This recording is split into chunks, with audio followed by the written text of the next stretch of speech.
خطاب رضی اللہ تعالیٰ عنہ، آپ رضی اللہ تعالیٰ عنہ نبی اکرم صلی اللہ علیہ وسلم کی مراد ہیں، عشرہ مبشرہ میں بھی شامل ہیں۔ اسلام کے دوسرے خلیفہ نبی اکرم صلی اللہ علیہ وسلم کے سسر ہیں۔ فاتحہ بیت المقدس اور ہجری کیلنڈر کے بانی ہیں۔ آپ رضی اللہ تعالیٰ عنہ انصاف پسند حکمران تھے اور فاروق کا لقب ملا۔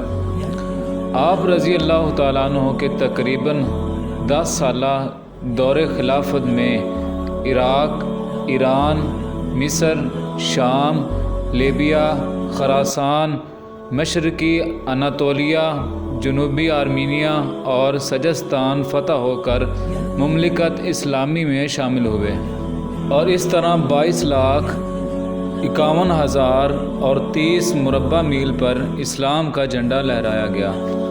حضرت عمر رضی اللہ تعالیٰ عنہ کے اسلام لانے کے بعد سب سے پہلے مسلمانوں نے کھل کر مسجد حرام میں نماز ادا کی۔ حضرت عبداللہ بن مسعود رضی اللہ تعالیٰ عنہ نے کہا کہ حضرت عمر رضی اللہ تعالیٰ عنہ کے اسلام لانے کے بعد پھر ہمیں ہمیشہ عزت حاصل رہی۔ کئی مواقع ایسے ہیں جب حضرت عمر رضی اللہ تعالیٰ عنہ نے کوئی تجویز پیش کی یا بات کی تو اللہ نے اس بات کی تصدیق میں قرآنی آیات نازل کی۔ آپ صلی اللہ علیہ وآلہ وسلم نے فرمایا، اے ابن خطاب، اس ذات کی قسم جس کے ہاتھ میں میری جان ہے، اگر شیطان تمہیں کسی راستے پر چلتا دیکھتا ہے تو اسے چھوڑ کر وہ کسی دوسرے راستے پر چل پڑتا ہے۔ آپ صلی اللہ علیہ وآلہ وسلم نے فرمایا کہ میں نے خواب میں دیکھا ہے کہ کچھ لوگ میرے سامنے پیش کیے گئے جو قمیض پہنے ہوئے تھے، ان میں بعض کی قمیض صرف سینے تک تھی اور بعض کی اس سے بھی چھوٹی، اور میرے سامنے عمر پیش کیے گئے تو وہ اتنی بڑی قمیض پہنے ہوئے تھے کہ چلتے ہوئے گھسیٹتی تھی۔ صحابہ نے عرض کیا، یا رسول اللہ صلی اللہ علیہ وآلہ وسلم، آپ نے اس کی تعبیر کیا لی؟ نبی اکرم صلی اللہ علیہ وسلم نے فرمایا کہ دین مراد ہے۔ رسول اللہ صلی اللہ علیہ وسلم نے فرمایا، اگر میرے بعد کوئی نبی ہوتا تو وہ عمر بن خطاب ہوتے۔ جب عمر بن عاص نے مصر فتح کیا اور گورنر بنے تو مقامی لوگوں کا وفد آیا اور کہنے لگا کہ جناب امیر، ہمارے دریائے نیل کو ایک عادت ایسی پڑ گئی کہ اگر وہ پوری نہ کی جائے تو وہ چلنا بند کر دیتا ہے۔ حضرت عمر رضی اللہ تعالیٰ عنہ نے پوچھا وہ کیا ہے؟ کہنے لگے بودنا جون کے مہینے کی 12 راتیں گزر جائیں تو ہم ایک نوجوان دوشیزہ کو تلاش کر کے اس کے والدین کو راضی کرتے ہیں اور اسے بہترین کپڑوں اور زیوروں سے آراستہ کر کے دریا میں ڈال دیتے ہیں، اس کے بعد وہ خوب بہنے لگتا ہے۔ حضرت عمر رضی اللہ تعالیٰ عنہ نے کہا اسلام میں ایسا نہیں ہو سکتا۔ وفد یہ سن کر چلا گیا، لیکن ہوا واقعتاً یہی کہ جون، جولائی، اگست 3 مہینے گزر گئے لیکن دریا نہ بہا اور لوگ وہاں سے دوسرے مقامات کی طرف جانے لگے۔ حضرت عمر رضی اللہ تعالیٰ عنہ نے یہ دیکھا تو خط لکھ کر حضرت عمر رضی اللہ تعالیٰ عنہ سے مشورہ طلب کیا۔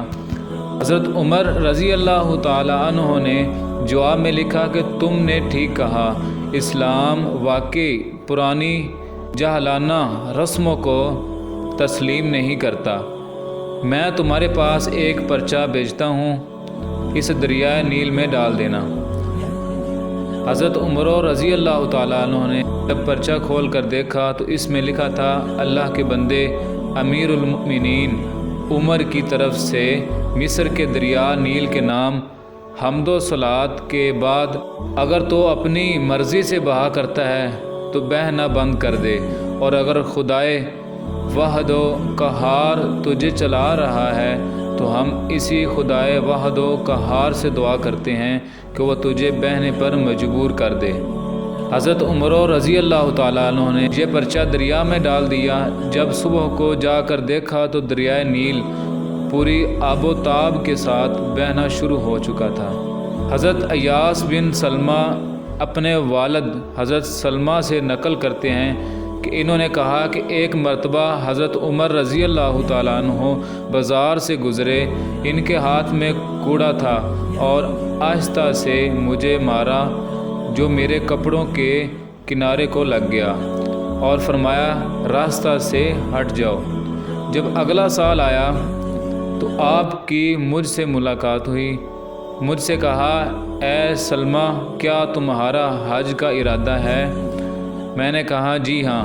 پھر میرا ہاتھ پکڑ کر اپنے گھر لے گئے اور مجھے 600 درہم دی اور کہا انہیں اپنے سفر حج میں کام لے آنا، یہ اس ہلکے سے کوڑے کے بدلے میں ہیں جو میں نے تم کو مارا تھا۔ میں نے کہا اے امیر المؤمنین، مجھے تو وہ کوڑا یاد بھی نہیں رہا۔ فرمایا مجھے تو یاد ہے۔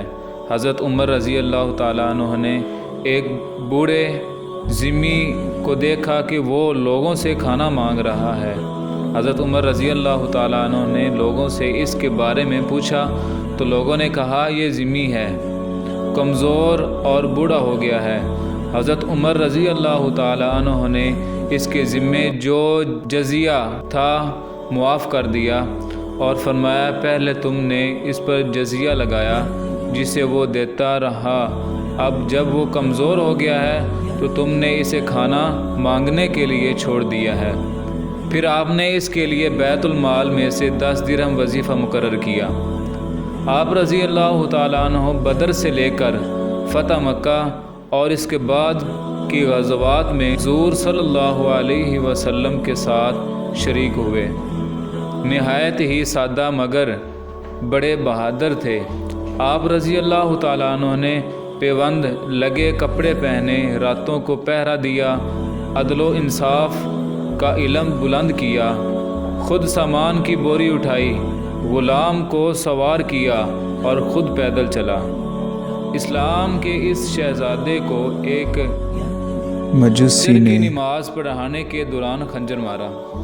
آپ رضی اللہ تعالیٰ عنہ یکم محرم الحرام کو شہادت کے رتبہ پر فائز ہوئے اور گنبد خضرا میں حضور صلی اللہ علیہ وسلم اور حضرت ابو بکر صدیق رضی اللہ تعالیٰ عنہ کے ساتھ جگہ ملی۔